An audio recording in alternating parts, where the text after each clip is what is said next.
മഹാരാഷ്ട്രയിലെ ലാത്തൂരിൽ പ്രധാനമന്ത്രി നരേന്ദ്രമോദി നടത്തിയ പ്രസംഗം പ്രഥമദൃഷ്ട്യാ ചട്ടലംഘനമെന്ന് റിപ്പോർട്ട്. മഹാരാഷ്ട്ര മുഖ്യ തിരഞ്ഞെടുപ്പ് ഓഫീസർക്ക് ഒസ്മാനാബാദ് തിരഞ്ഞെടുപ്പ് ഓഫീസർ റിപ്പോർട്ട് നൽകി. ബാലാകോട്ടിൽ പാകിസ്ഥാന് തിരിച്ചടി നൽകിയ സൈന്യത്തിനും പുൽവാമ ഭീകരാക്രമണത്തിൽ വീരമൃത്യു വരിച്ച സൈനികർക്കും വേണ്ടി വോട്ട് ചെയ്യണമെന്നായിരുന്നു മോദിയുടെ അഭ്യർത്ഥന. സംഭവത്തിൽ മഹാരാഷ്ട്രയിലെ മുഖ്യ തിരഞ്ഞെടുപ്പ് ഓഫീസറോട് തിരഞ്ഞെടുപ്പ് കമ്മീഷൻ ഇന്നലെ വിശദീകരണം ആവശ്യപ്പെട്ടിരുന്നു. ലാത്തൂരിലെ തിരഞ്ഞെടുപ്പ് പ്രചാരണത്തിനിടെ കന്നി വോട്ടർമാരോട് പുൽവാമയിൽ കൊല്ലപ്പെട്ട സൈനികരുടെ പേരിലും ബാലാകോട്ടിലും വ്യോമാക്രമണം നടത്തിയ സൈനികരുടെ പേരിലുമാണ് മോദി വോട്ട് തേടിയത്. സൈനികരുടെ പേരിൽ തിരഞ്ഞെടുപ്പ് പ്രചാരണം നടത്തരുതെന്ന തിരഞ്ഞെടുപ്പ് കമ്മീഷൻ ഉത്തരവുണ്ടായിരുന്നു.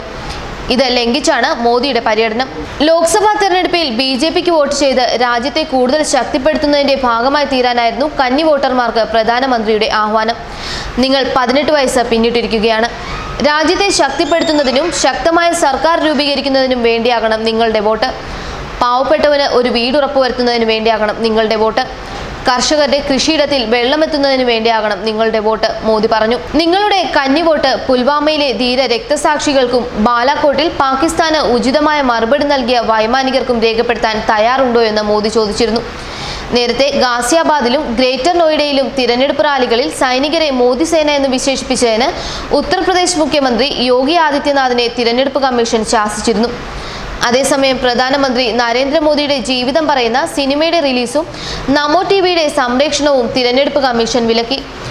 ലോക്സഭാ തിരഞ്ഞെടുപ്പ് പൂർത്തിയാകും വരെയാണ് ഈ വിലക്ക്. വോട്ടർമാരെ സ്വാധീനിക്കാൻ സാധ്യതയുണ്ടെന്ന് ചൂണ്ടിക്കാട്ടിയാണ് നടപടിയെടുത്തിരിക്കുന്നത്. വിവേക് ഒബ്രോയ് മോദിയായെത്തുന്ന PM നരേന്ദ്രമോദി എന്ന സിനിമ റിലീസ് ചെയ്യാനിരുന്നത് നാളെയാണ്. എന്നാൽ ഇത് ഇപ്പോൾ മാറ്റിയിരിക്കുകയാണ്. നേതാക്കളുടെ ജീവിതം പറയുന്ന സിനിമ വോട്ടർമാരെ സ്വാധീനിക്കാനിടയുണ്ടെന്നും പെരുമാറ്റച്ചട്ട ലംഘനത്തിന് ഇടയാക്കുമെന്നും ചൂണ്ടിക്കാട്ടിയാണ് തിരഞ്ഞെടുപ്പ് കമ്മീഷൻ റിലീസ് തടഞ്ഞിരിക്കുന്നത്. ഭരണഘടനയുടെ 324 അനുച്ഛേദ പ്രകാരമുള്ള അധികാരം ഉപയോഗിച്ചാണ് നടപടി. PM നരേന്ദ്രമോദിക്ക് പുറമെ NTR ലക്ഷ്മി, ഉദ്യമസിംഹം എന്നീ സിനിമകളുടെ റിലീസും തടഞ്ഞിട്ടുണ്ട്. ടിവിയിലൂടെയും മറ്റ് ഇലക്ട്രോണിക് മാധ്യമങ്ങളിലൂടെയും പ്രദർശിപ്പിക്കുന്നതും തടഞ്ഞു. സിനിമയ്ക്കും നമോ ടിവിക്കുമെതിരെ കോൺഗ്രസ് ഉൾപ്പെടെയുള്ള പ്രതിപക്ഷ പാർട്ടികൾ പരാതിപ്പെട്ടിരുന്നു.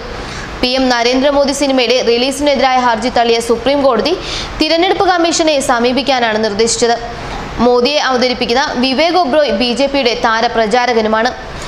നമോ ടിവിക്ക് കേന്ദ്ര സർക്കാരുമായി ബന്ധമില്ലെന്നാണ് വാർത്താവിതരണ മന്ത്രാലയത്തിന്റെ നിലപാട്. നമോ ടിവിയുടെ സാമ്പത്തിക സ്രോതസ് അന്വേഷിക്കണമെന്ന് കോൺഗ്രസ് ആവശ്യപ്പെട്ടു. ഈ എല്ലാ പരാതികളും അന്വേഷിക്കാൻ കമ്മീഷൻ പ്രത്യേക സമിതിയെയും നിയോഗിച്ചിട്ടുണ്ട്. ന്യൂസ് ഡെസ്ക് മലയാളി വാർത്ത.